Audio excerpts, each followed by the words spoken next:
ഞങ്ങൾ ബാംഗ്ലൂർക്ക് പോകുന്നൊരു യാത്രയാണ്. ആദ്യമായിട്ടാണ് സ്ലീപ്പർ കോച്ചിൽ ഞങ്ങൾ ബാംഗ്ലൂർക്ക് പോകുന്നത്.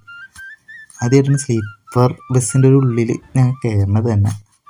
ഒരു സ്ലീപ്പർ ബസ് പുതിയ KSRTC ആണ്. KSRTC എന്ന് പറഞ്ഞാൽ കർണാടക RTC ആണ്. ഞങ്ങൾ 7-8 ബസ്സിലെ സീറ്റാണ്. അതൊക്കെ സുഖമായിട്ട് 3 ആൾക്ക് കിടക്കാം.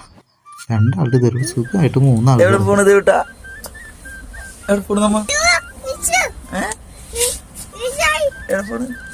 ദേവിട്ട് നല്ല ഹാപ്പിയാണ്.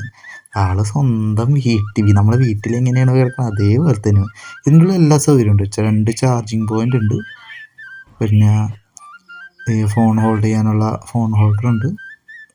ഇവിടെ ഹോൾഡ് ചെയ്തിട്ടുണ്ടെങ്കിൽ അത് ആൾക്കാർ എടുത്തുകൊണ്ട് പോകില്ലേ, എൻ്റെ ഒരു ഡൗട്ടുണ്ട്. പിന്നെ ഇത് ഇവിടെ ലൈറ്റുകളൊക്കെ നമുക്ക് ആവശ്യാനുസരണം ഓഫ് ചെയ്യുകയും ഓൺ ചെയ്യുകയും ചെയ്യുക. കറക്റ്റ് നോക്കിയിട്ട് അടിപൊളിയായിട്ട് നമുക്ക് ഇരിക്കുക. ഇതൊക്കെ ഇതേവിട്ട് നോക്കി വീട്ടിൽ ഫോൺ രാത്രി